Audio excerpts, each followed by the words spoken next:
sebetulnya saya ini bicara di sini dengan skop yang lebih terbatas. Karena saya ingin berbicara dari sudut bagaimana sentimen di dalam dunia media sosial terhadap perang Iran-Israel ini. Karena selama seminggu terakhir ini saya hampir tidak pernah tidur malam karena selalu melototi media sosial terutama X, karena memang serangan-serangan ini terjadi kebanyakan di malam hari. Jadi biasanya menjelang subuh sampai habis subuh itu berita-berita mengenai serangan-serangan ini waktu kita ya, itu membanjir sekali. Jadi saya kalau jam 3, jam 2 itu selalu bangun untuk menonton perang ini. Ya setelah tahajud. Jadi nonton perang lewat media sosial. Nah, saya akan mulai komentar saya dengan menyampaikan satu fakta kecil ya. Jadi di dalam pengamatan saya, dunia media sosial saat ini, terutama perang Irak-Israel ini, itu memainkan peran penting. Terutama X ya, terutama X. Tentu saja TikTok ada, kemudian Facebook itu masih mengalami censorship yang luar biasa. Facebook itu setiap kita posting ada kata Israelnya, itu kemungkinan besar akan di take down. Atau minimal dibatasi peredarannya. Sampai sekarang Instagram juga begitu. Nah, platform media sosial yang paling bebas saat ini untuk membaca perkembangan perang Iran-Israel adalah X. Makanya bagi saya X ini adalah sumber informasi yang menurut saya penting, meskipun tidak semua bisa dipercaya. Karena semua pihak melakukan propaganda melalui media ini. Tetapi lepas dari apakah ini propaganda untuk menyesatkan informasi atau tidak, kita bisa membaca sesuatu yang lebih dari sekedar yang kita baca di media mainstream. Makanya saya mengikuti perang Iran-Israel ini melalui dua kanal sekaligus, kanal media resmi seperti CNN, BBC, Al Jazeera, Al Arabiya dan yang lain-lain, tetapi juga saya melengkapinya dengan mengikuti perkembangan melalui X atau Twitter dulu ya. Nah, hari ini pagi ini saya menulis posting agak panjang di akun Twitter saya.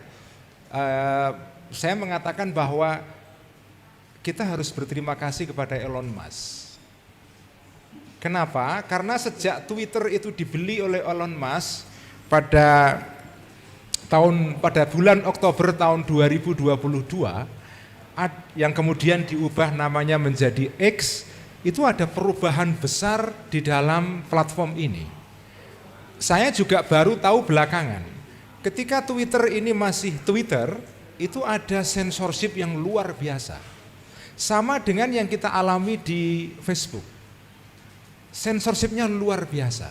Nah, ketika Elon Musk membeli platform ini pada Oktober tahun 2022 dengan harga yang fantastis sekali, sekitar 44 miliar dolar. Itu kira-kira ya 700 triliun. Itu kalau untuk modal jadi presiden itu bisa jadi presiden 10 kali itu. Masih susuk itu. Masih lebih itu. Nah, ketika Elon Musk membeli platform ini pada tahun 2022, dia membuat deklarasi yang bagi saya menarik. Dia mengatakan bahwa saya ini adalah free speech absolutist. Saya ini penganut kebebasan berbicara yang absolut. Sehingga dia membebaskan platformnya ini untuk suara dan opini apapun. Dan sejak tahun 2022 sampai sekarang ini, X itu menjadi platform yang luar biasa. Luar biasa bagi saya ya. Suara-suara yang anti-Israel dan pro-Palestina itu bisa diberikan ruang yang luar biasa. Belum pernah terjadi di dalam sejarah Twitter yang sekarang menjadi X ini, ada kebebasan menyuarakan opini seperti sekarang. Banyak akun-akun besar yang punya follower bahkan sampai lebih dari 1 juta yang anti-Israel. Anti-Israelnya itu sudah nggak ketulungan, sudah nggak bisa dinalar. Ada seorang influencer besar di Amerika perempuan, seorang berkulit hitam namanya Candace Owen. Kalau Anda ikuti Twitternya itu gila buat saya. Dia ini anti Israelnya itu luar biasa. Belum pernah saya melihat ada suara anti Israel sekeras ini bisa dimungkinkan hadir di ruang publik. Dia ini hampir di dalam 8 hari terakhir ini selalu kampanye untuk mencegah supaya Presiden Trump tidak menandatangani keputusan untuk ikut perang Israel ini. Dan dia punya 8 juta follower. Itu dahsyat sekali itu. Itu yang pertama, Candace Owen. Dia dulu pada saat Twitter itu dimiliki pemilik lama, dia pernah disuspend akunnya. Pernah disuspend. Begitu Elon Musk mengambil alih Twitter, akun-akun besar yang dulu disuspend, termasuk dulu yang disuspend adalah Presiden Trump. Presiden Trump itu dulu waktu jadi presiden itu, saat dia menjadi presiden itu bisa disuspend oleh Twitter akunnya. Nah, ketika Elon Musk menguasai platform ini, semua akun-akun besar dikembalikan, termasuk Trump. Tetapi Trump menolak untuk kembali karena dia menggunakan platform yang lain yang namanya Social Truth yang buatan orang dia sendiri.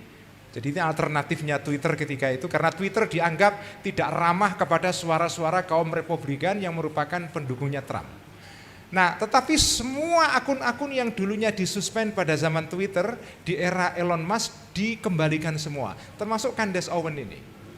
Candace Owen ini orang yang begitu dia nge-tweet luar biasa pengaruhnya, luar biasa karena dia punya follower 8 juta. Yang kedua adalah Tucker Carlson.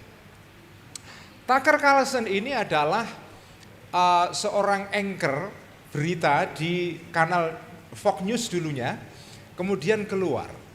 Dan kemudian dia membuat program sendiri, wawancara rutin yang disiarkan hanya di Twitter, di X.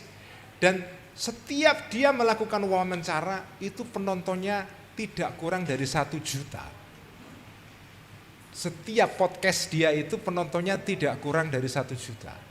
Pernah podcast dia yang luar biasa menggegerkan, dia pernah wawancara dengan Presiden Putin. Itu jutaan yang mengikuti wawancara ini. Nah, hari ini kalau tidak salah, karena wawancaranya sudah 2 hari yang lalu, dirilis hari ini, ada wawancara Tucker Carlson ini. Tucker Carlson ini tokoh influencer besar, followernya di bawah 8 juta tapi lumayan besar, jutaan. Dan dia termasuk pendukung fanatiknya Presiden Trump.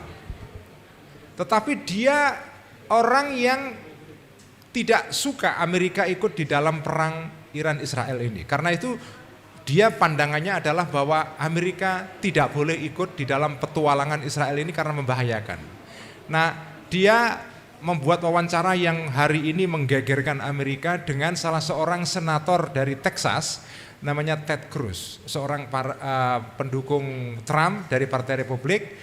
Dan wawancaranya itu luar biasa karena Ted Cruz ini melontarkan pernyataan-pernyataan yang problematis. Antara lain dia mengatakan bahwa saya ini mendukung negara Israel sekarang ini karena perintah Tuhan. Jadi dia mengatakan dalam bahasa Inggrisnya, we are biblically commanded to support Israel. Secara Alkitab kita ini disuruh mendukung Israel karena memang ada ayat-ayat yang bisa ditafsirkan bahwa orang-orang yang memberkati Israel akan diberkati Tuhan. Orang-orang yang memaki-maki Israel yang mengutuk Israel akan dikutuk Tuhan. Itu ada ayat yang seperti itu. Dan ini dipakai oleh Ted Cruz untuk melegitimasi dukungan dia bagi Israel. Nah, kemudian dan ini cuplikan ini, potongan ini menjadi perdebatan luar biasa dan menjadi olok-olok. Karena makna dari ayat ini itu sebetulnya bukan itu. Tetapi ini dipakai oleh Ted Cruz untuk menyebarkan pandangan bahwa mendukung Israel itu perintah dari Tuhan itu ya.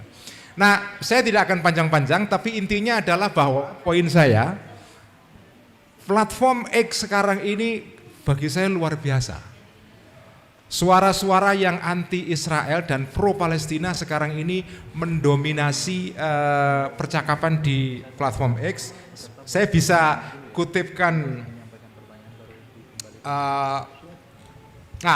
kutipan ini. Ini ada akun, sebenarnya saya menyiapkan slide, tapi karena nggak ada alat untuk menampilkan. Jadi ada satu akun yang dimiliki oleh orang Yahudi ini, namanya Alon Mizrahi. Ini salah satu akun yang banyak bersuara akhir-akhir ini tentang perang Israel ini. Dia mengatakan begini di dalam postingnya pada tanggal 20 itu kapan ya? Ya hari ini ya, jam 12 malam tadi, dini hari ya. Dia mengatakan there is absolutely zero doubt that between Israel and Iran 90% of humanity chooses Iran in heartbeat. Jadi dia mengatakan saya percaya 90% penduduk bumi sekarang ini bersama Iran. That is because people are not stupid, karena orang-orang tidak bodoh. Dan kita tahu rudal Iran yang terakhir kemarin atau tadi malam ya, itu mengenai sebuah rumah sakit, rumah sakit Soroka ya, rumah sakit Soroka, rumah kena rudal Iran. Dan kemudian banyak sekali akun-akun pro Israel nangis-nangis kira-kira gitu, yang mengatakan Iran melakukan serangan terhadap rumah sakit dan itu melanggar konvensi internasional karena yang menjadi korban adalah orang sipil yang tidak berdosa. Orang ketawa semua, seluruh dunia ketawa semua. Bagaimana kau hari ini bicara tentang menyerang rumah sakit, itu melanggar konvensi Geneva dan segala. Lah kemarin kemana suara kamu waktu kamu menghancurkan 39 rumah sakit di Gaza? Jadi sekarang ini akun-akun yang pro Israel terpojok luar biasa. Begitu mereka ngeluh ini itu langsung ditunjukin Gaza. Begitu begini Gaza. Begini gampang sekali sekarang ini membalikkan fakta untuk Israel. Jadi saya senang sekali hari ini nonton Twitter itu, senang banget saya. Itu penghiburan saya di tengah kontroversi mengenai tambang ini, saya senang. Karena yang tambang itu bikin stres itu. Saya senang ini. Saya senang sekali karena ya kalau pakai bahasanya Cak Mus tadi itu dapat karma Israel ini, dapat karma ini. Saya kira itu Pak Rozali.